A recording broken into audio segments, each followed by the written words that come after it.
This week, I gave myself $30 and a vague idea of throwing a cute little brunch. I picked up what looked good, made it work with what I had at home, and somehow pulled off a spread that felt very main character energy.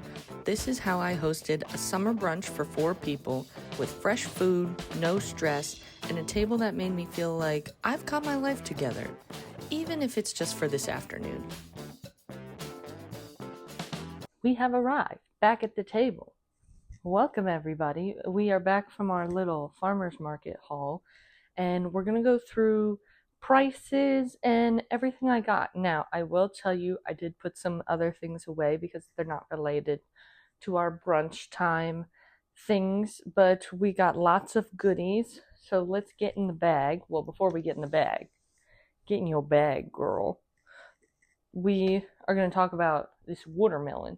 It's watermelon season, everyone, and let me tell you, watermelon is great, like a classic seedless watermelon, but if you have the capability to get your hands on a yellow watermelon, get your hands on them goods, okay? It's the best watermelon. Before I met Aaron, also shout out to Aaron for me always taking his clothing, this shirt, aka. Before he had met me, he had never had one. I had never had one until I was like a teenager when one of my friends, her dad grew them in his garden. So cool. They're delicious and they taste very different and I think better. I think better than red watermelons, but they didn't have any yet. So we got the classic. And when I am picking out a watermelon, I always look for a nice dark spot, a nice big yellow spot, and as dark green of lines as I can possibly find.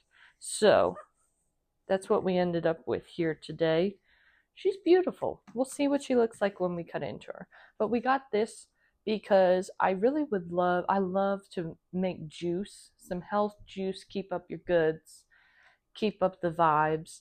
And y'all know I love my green lean juice. I thought we'd mix it up and do something watermelon and add that to brunch because that's just such a good, refreshing moment for everyone. Especially if you're doing brunch and it's not really like morning time anymore. You really want something that everyone can kind of sip on that maybe isn't tea, coffee, something different. Next thing we got a big bunch of basil. That was cheap because she's looking a little ragged being out in the heat, but we needed some. Again, going in the juice. We got a little gorgeous container of blueberries. Blueberries are finally popping into season now, and I love a fresh fruit moment. Then we got, mini croissants, okay? I opted for the minis because they're kind of a hybrid between like a roll and a croissant. A little less flaky, which is what I wanted because these are going to make something I love, which is a breakfast Sammy casserole. And I'm going to show you how to make that. Then, what else do we get? This also from the bakery. We got some bagels, just some plain bagels. I got plain bagels because you can always zhuzh up a plain bagel. If you can take that sweet or savory. If you get something else, I feel that you are locked in a little bit more to picking either or. Like if you get a blueberry bagel, sure, you can be that person who puts bacon, egg, and cheese on it. I'm the queen of choose your own adventure, so we went with plain. This bag is from Williams Sonoma. I'll link it in the description if you would like to purchase it. It has a little strap here for if you get flowers so they can sit outside and all that good stuff. I will say, one, she's not as sturdy as she should be in my opinion. Do you see this? She's not as sturdy as I feel she could be. And two, these end pockets sometimes feel pointless. So a lot of times I just end up taking my lasagna bag. But they do fit some other things. I got some nectarines. If you didn't know, nectarines are just like fuzzyless peaches. So I don't like the fuzz on peaches, so if I want to eat the skin, I get nectarines. So these are yellow nectarines. We got a big old cucumber. Again, for the juice. Is that everything in the pockets? Yes. Okay, more bags. More bags. Ooh, this is spinach. So this is just a bag of spinach that we are going to use in the casserole and in the juice. Lots of vitamins. 1 onion. And what's the last thing we got? Oh, some sour cherries. Look how gorgeous. So pretty. So we got some fruit, we got some veg. Let's go over how much this all cost us. So I did round things up to their nearest 50 cents because math. Start with our baked goods. Bagels were $1 each and I only got 3. So $3. The croissant bag was $5. Our nectarines were about $1.50. Basil was $1. The blueberries were $5. The cherries were $5. A bag of spinach was $2. Our onion was $2. Our watermelon was $5. And I think that's it. All in all, she was about $30, which we are going to show you how to take this and a little bit of some extra goodies I got in my fridge already and turn it into a beautiful brunch for 4 people. The one thing I'll say with the farmer's market when it comes to getting goods, if you want to save a lot of money, is making sure you can get things by the pound. The thing that kills me a lot of the time is like people pre-measure out these things. The cherries were in a thing like this and then I just dumped them into a bag. But like the spinach, you pay for this by the pound, right? So don't overstuff it. Don't pay for more than what you need. Same thing with the nectarines, the cucumber. Don't be afraid to just get a little bit. Just get a little bit. Don't be afraid. That gives you the flexibility with produce to just get one. Just get a little bit. And by not overbuying, you're definitely going to save yourself some coin. This breakfast casserole, it just hits. Okay? And you can make it the night before if you're like prepping for a party beforehand, which we all know I love a make ahead recipe. And we're going to make a smaller version of it. So you can make a double this, or you can make it with big croissants and they take up a lot of space in a bigger casserole dish if you want to do it for more people. Is we're going to start by taking our little baby croissants and we are going to cut them. We want to make sure that the top doesn't get too thin around the edges, and I am just going to leave the tops on just so I know how many I need to cut in order to fill up this casserole dish. But basically we're going to fill it to the point that these all fit nice and snug in there. And if you want like some cohesive pattern, lay them in there however you want. I like when it gets a little funky spunky. So I'm gonna kind of lay them around different directions. You also don't want to be shy with this. The bread is going to be a lot of what kind of holds this together. So we could stop here, but I also have 4 more of these, so we are going to try to jam them in here. Not all 4. They're obviously not going to fit, but I'm going to try this little halvesies moment to just get a little bit more squished in here.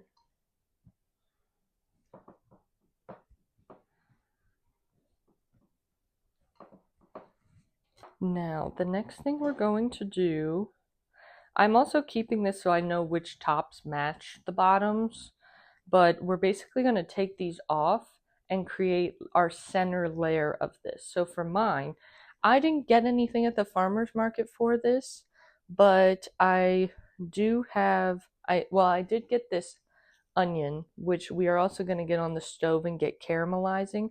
But I have a layer of stuff that we're kind of going to put in between this. It's just stuff that I already have lying around to make sandwiches during the week.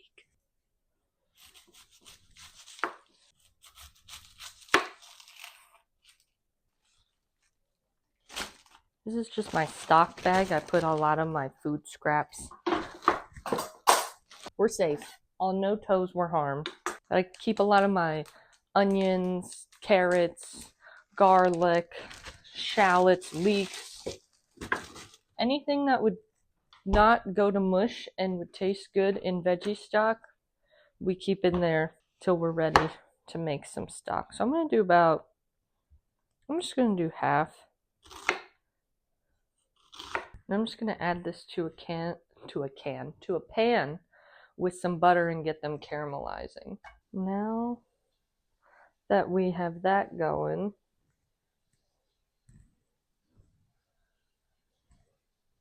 is it bad that I am making a little mini version? No, it's fine.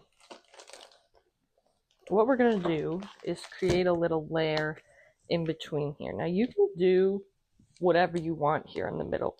You can do bacon, sausage, turkey. You don't even have to add meat if you want this to be vegetarian, but I'm going to do some ham, and I am going to tear this up a little bit just so I can add a little bit extra. I personally wouldn't recommend doing bacon, mainly because this is going to get egg added all over it, and I could see the bacon going a little soggy. And ham will have a very similar taste to it, both pork, and you'll get a little bit more of a good texture at the end.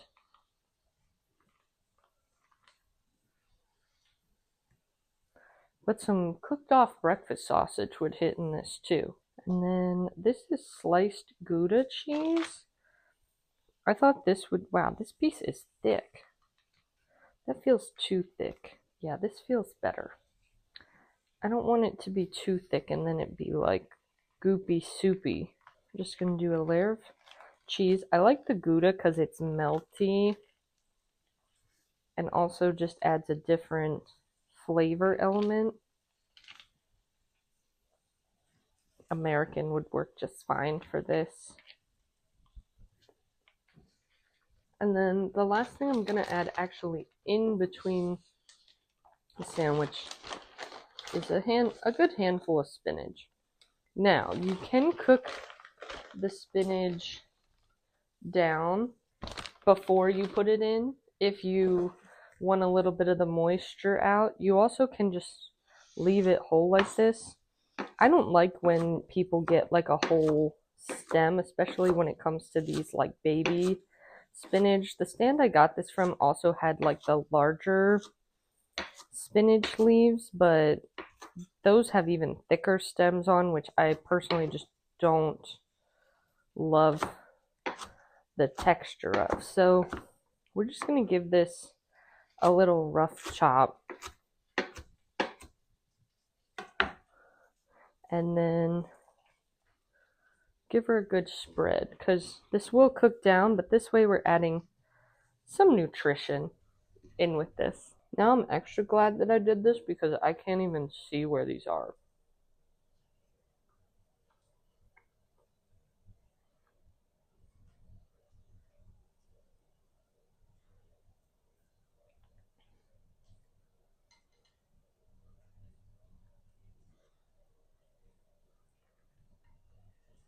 Okay.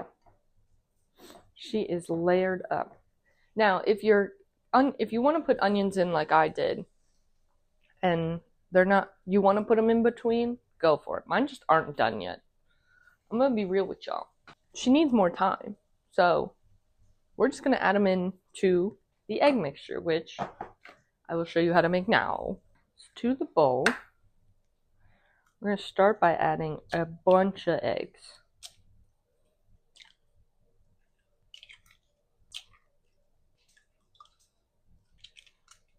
I'm doing 8 eggs today. 1 for each mini croissant. Now here's where it gets crazy. Salt, pep.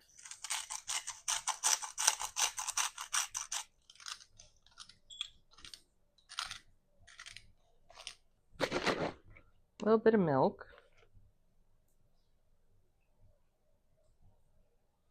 Probably about 2 tablespoons, quarter cup. And then I'm just going to do some garlic powder in this. Then you're just going to whisk it all together till it's all combined.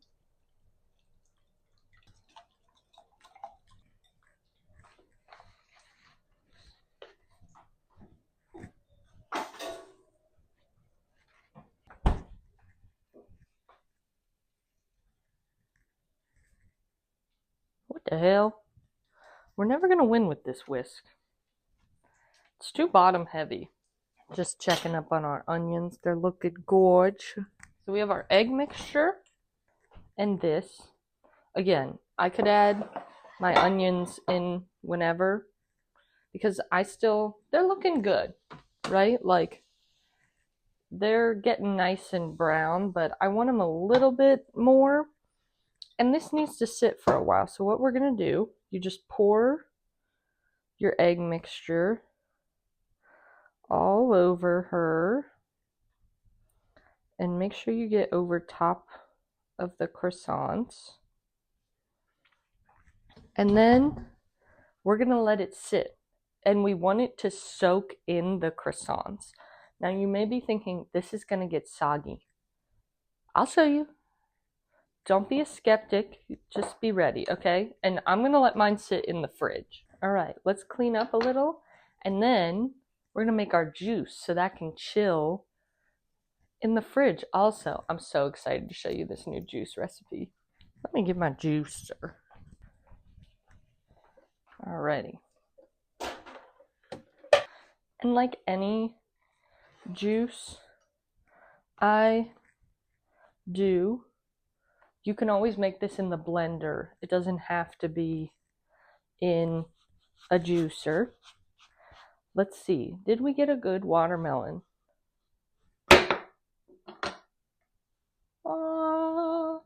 She's pretty red, honestly. I'm not upset about her. This is how I like to cut a watermelon.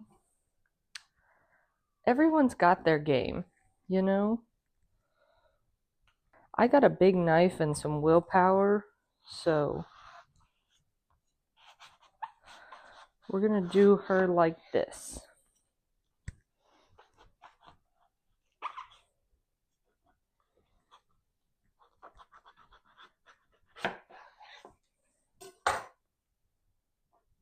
Bada book, bada boom.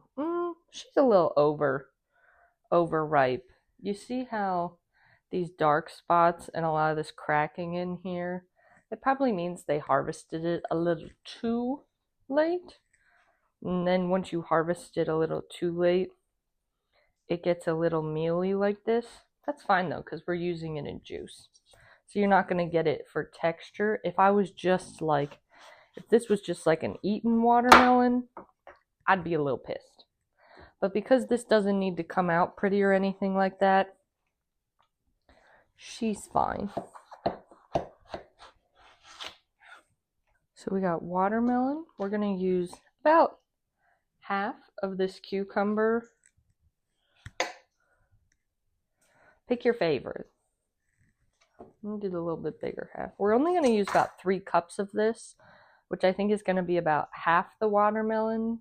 The other half I'll probably just scoop up into a container and leave if I want to make the juice again. Or because I can freeze it and it'll still be fine. Or we can use it to make like little watermelon slushies. Yeah, we're definitely going to freeze this. Okay. So I have cucumber, watermelon, the basil. I'll just put all the basil in.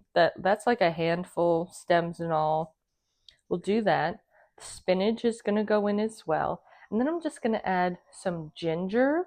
And I'm going to add a little bit of lime juice as well to kind of brighten her up. They do sell ginger at my farmer's market. It's hella expensive. The ginger from the regular supermarket will just have to do. And I don't want it to be too overpoweringly gingery. So I'm just going to do like this big nubbin. Add some good anti-inflammatories. And that's it. Let's get her in the juicer, see what she looks like.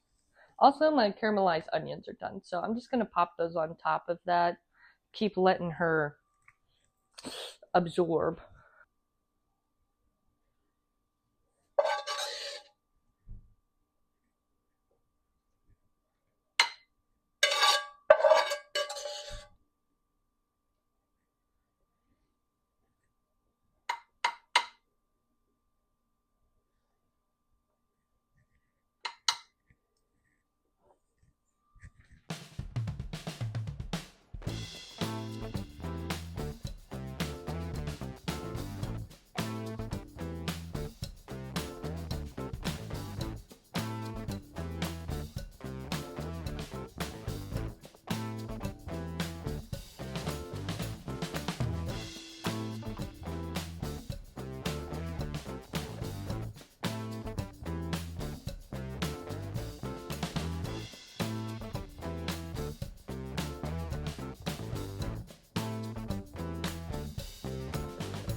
I had to put the apron on because I'm not getting stuff all over me like I usually do.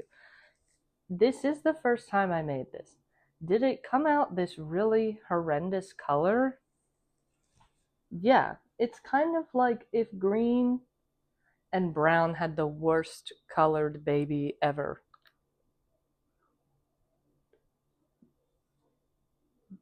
You know what I meant when I said that. But it tastes so good. But it tastes so good. Do you know probably how many electrolytes are in this? Crazy. Let's break out some of our trusty juice jars. Yeah, that color's just so unfortunate. But here's my thing. Green juice, most of it sucks. Most of it actually tastes like dirt water. And this may look like dirt water, but it don't taste like it. This don't taste like dirt water at all. This tastes like citrusy and summery. You get the basil. The lime and the ginger really like tropical it up. You know what I mean? But then the spinach just killed the color.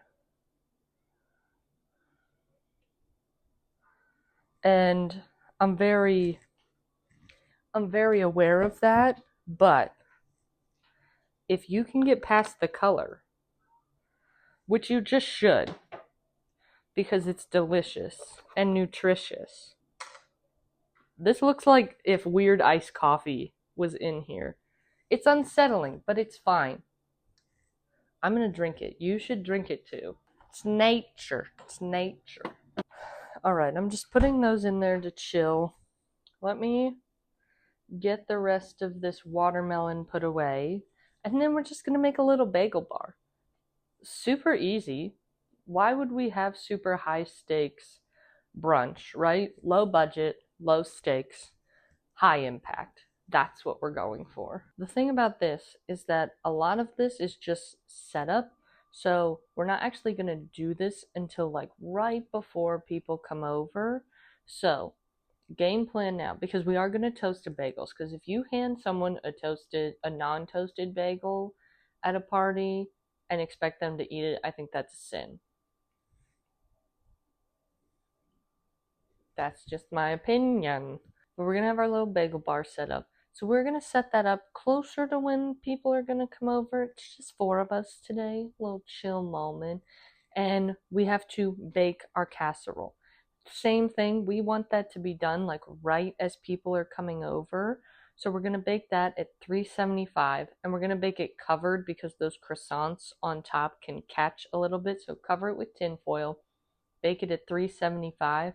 I don't know exactly where it's going to land for me today, so I'll let you know how long I end up baking it afterwards. I think I'm going to start around that 30-minute mark and go from there. So we'll circle back then, and I'll show you how we build our beautiful bagel board.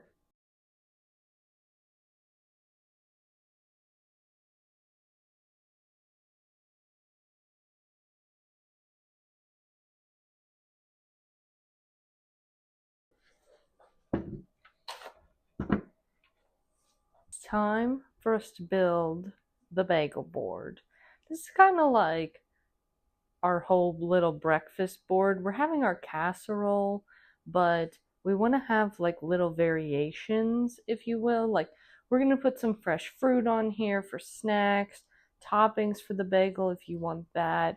It's just going to be really pretty and simple, and we're keeping it pretty small with my metal tray, metal/wooden tray option here. That way we don't have so much stuff to carry around.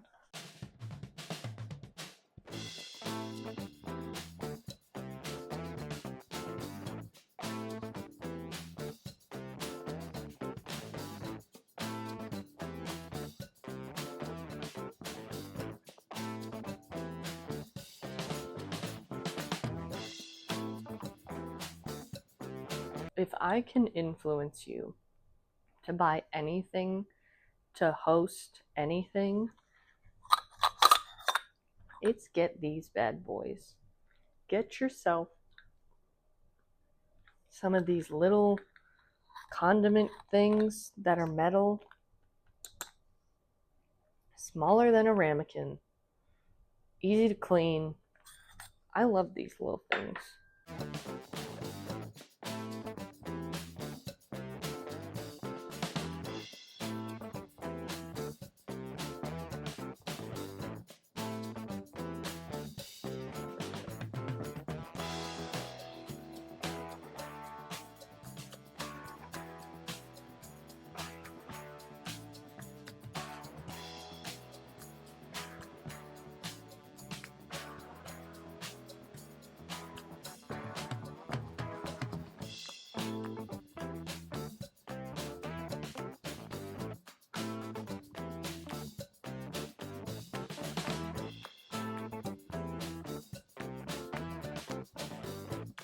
I'm sort of lining this up with like a savory side and a sweet side.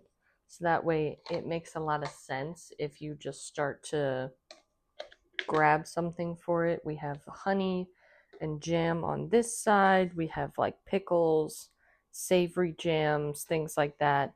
And then obviously your cream cheese. And for the bagels, like I said, I just got 3. I'm just going to slice them in half. And as you may or may not know, I do not own that toaster. I just put them in the air fryer, and that's how I toast things. So these will go in the air fryer. We'll get them nice and toasty. Pop those on. Our casserole is almost done, and then we will head downstairs and enjoy.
And that's going to do it for today, y'all.